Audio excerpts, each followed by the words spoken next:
Welcome to the next part of these podcasts. I'm John Moffatt from the Heathrop Institute at the London Jesuit Centre. When we explore the world of the New Testament, we find a rich variety of ancient texts and a well-preserved archaeological record to help us. These give us a much fuller picture of the world around the text than was possible in the case of some of the Old Testament narratives. We also enter a literary world in which the ingenious use of reference to ideas and phrases from ancient authors to build a new narrative has been raised to an art form. Awareness of both the historical and literary environment can be very helpful for us as we read the gospel accounts of Jesus' life, and it can help us evaluate what the authors might be trying to achieve for their readers. Both Luke and Matthew, as they tell the story of Jesus' birth, use it as an opportunity to connect their lived local history with the sacred history of God's people. But they go further. They reinvigorate a powerful idea that emerged in the time of the liberation by Cyrus the Persian 600 years before. The sacred history of God's people is fully integrated in world history. In fact, it changes the direction of that history. The last 30 chapters in the collection of writings attributed to the 8th century prophet Isaiah actually date from the time of Cyrus. They present the Lord God of Israel as the Creator, Lord of the whole universe, the master of the history of the world. Cyrus himself becomes an agent of God, a rescuer of God's people, a Messiah. Again and again in these writings, we get glimpses of a vision in which the people of all nations recognize the God of Israel as the Lord of all. Matthew and Luke, as we shall see, carefully place their infancy narratives in the context of a royal Jewish history. At the time of Jesus' birth, Herod the Great was ruler of the ancient Jewish territories. Luke dates the first chapter of his narrative with reference to Herod's rule, in language echoing the books of Kings. In Matthew's Gospel, Herod even takes an active, violent role in the story. One, incidentally, quite in keeping with what we know of his character from other sources. But both Matthew and Luke also pick up on that notion which comes to the fore in the later chapters of Isaiah. This Jewish history is an integral and a transforming part of world history, a renewal of the relationship between all of humankind and God. Luke makes the connection by offering what appears to be a very precise dating for the birth of Jesus in the reign of Emperor Augustus, when Quirinius was governor of the Roman province of Syria, of which the Jewish territories were a part. Classicists will tell you that Luke's details don't quite add up. But that is not entirely the point. Luke is embedding the birth of Jesus in the world order, and at the same time implying a revolutionary challenge to that world order. The birth of Jesus fulfills the royal prophecies, but paradoxically takes place away from palaces, among the faithful, poor people of God. These are the sort of people who get pushed around by the arbitrary decrees of distant, faceless Roman emperors. But this inconspicuous child, in the words of the angel, will be called Holy, Son of God. A direct challenge to that distant emperor, whose name is also chiselled into monuments around the eastern Mediterranean with the appellation Son of God. Matthew makes the universal connection in a different way. He picks up directly on a theme that appears in the later chapters of Isaiah. Foreign people stream to Jerusalem to worship the one true God. Matthew's wise men who come from the east are Zoroastrians, who interpret world history by studying the stars. The birth of this king of the Jews in Bethlehem is not just an international event. It is now a cosmic event. There are obvious differences in the way Matthew and Luke tell the story of Jesus' birth, in spite of the handsprings some later Christians have performed trying to harmonize the two accounts. So we can reasonably suppose that Matthew and Luke are each relying on rather different traditions for their account of that birth. But we need to remember that their task is not simply to relay the bare facts available to them. It is to put these into a framework that will allow readers steeped in the Old Testament writings to recognize the living continuity with the ancient salvation history of God's people. The way they tell the stories use a common literary technique of the time, which is well exemplified in the Roman writer Virgil. Virgil writes a foundation epic for the Roman people based on the story of Aeneas' escape from Troy. And to root his own writing in that epic past, he deliberately uses adaptations of phrases and echoes of incidents from the Greek epics of Homer. Those echoes will be recognized and appreciated by the discerning reader who knows their Homer. By doing this, Virgil creates something that is new, and yet in a richly layered continuity with what has gone before. We find something very similar going on throughout the Gospels, the deliberate echoes of phrases from the Old Testament, a mirroring of incidents and genres. But in the Gospels there is an added dimension. By making these connections, the authors are not just embedding their writing in a literary tradition. They are showing how these events fulfill God's will. Those words and events from the past give an explanation for what is happening now. They illustrate the patterns which show how God works. Almost like scientific laws, they have a predictive power. This is how God can be expected to act.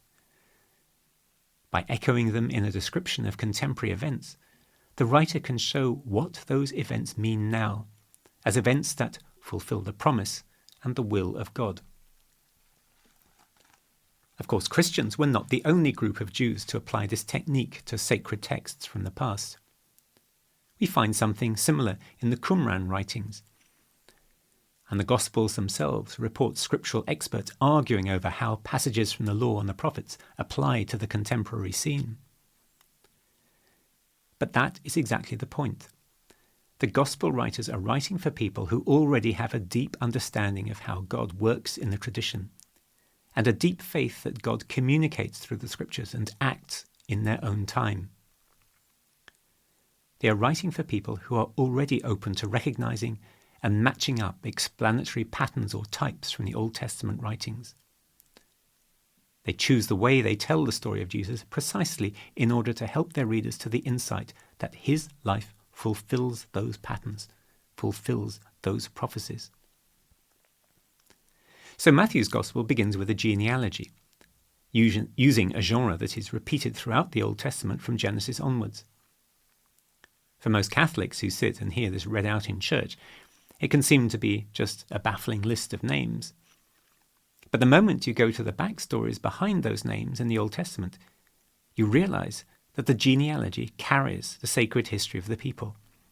It captures the theological patterns of promise, covenant, jeopardy, rescue, and rescuer. The detail that Jesus' father, the last of the sequence, is named Joseph, is visited by prophetic dreams, and takes the family from Bethlehem to Egypt for safety, is itself a prophetic echo of the primal Joseph story from Genesis. Matthew's storytelling technique is sometimes less subtle than Luke's. When it comes to a choice between show and tell, Luke, as we shall see, more often shows, while Matthew will often tell. So here, Matthew directly quotes a prophecy from Isaiah to explain what is happening. The virgin will conceive and bear a son. This is an invitation to the reader to refer to the passage in the book of Isaiah, and perhaps to explore some related passages as well. Let's see what happens when we follow up that process. Isaiah's original words were spoken to King Ahaz. The prophet speaks these words, promising the birth of a new royal child, at the same time as he is interpreting the political events of the day. We learn that Ahaz was being threatened by neighbouring monarchs, and we learn, incidentally, that Ahaz was not always happy listening to what the spokesman of the Lord had to tell him. In this case, The birth of the new child was to be a sign of God's action in the local politics of the region. As the prophecy goes on, it turns out that things are not going to go smoothly for Ahaz and his people in the short term. However, this is only one of a sequence of prophecies over the child, who, according to the prophet, will turn out to be an ideal ruler, an heir of David, whose kingdom stretches far and wide, and who upholds justice and right.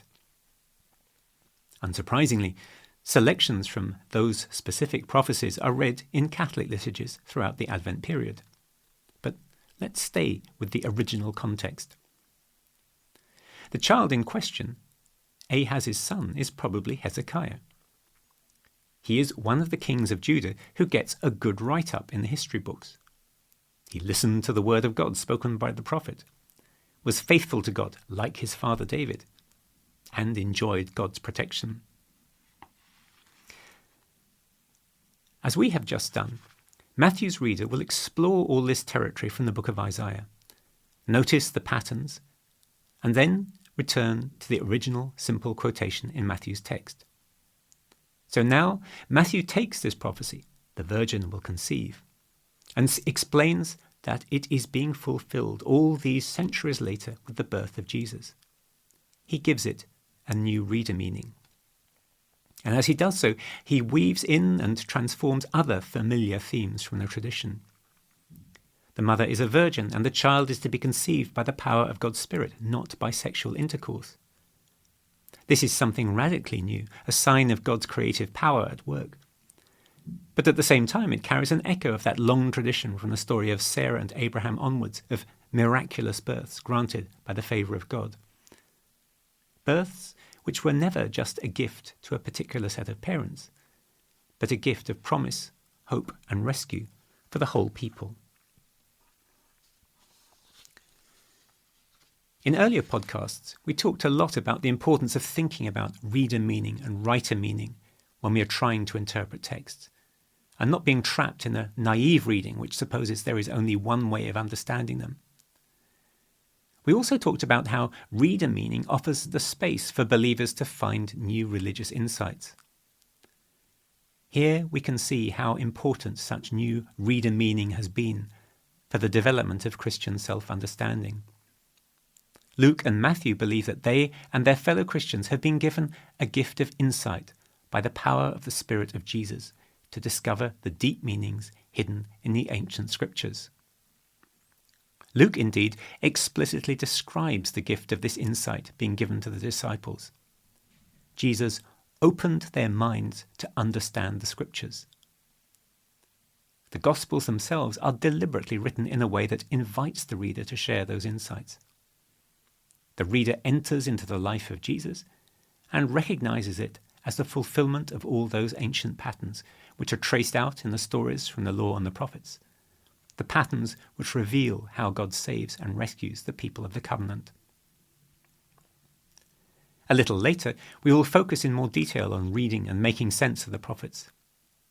For the time being, let's pause before we return next to the question of the sort of salvation, the sort of rescue that Jesus comes to bring.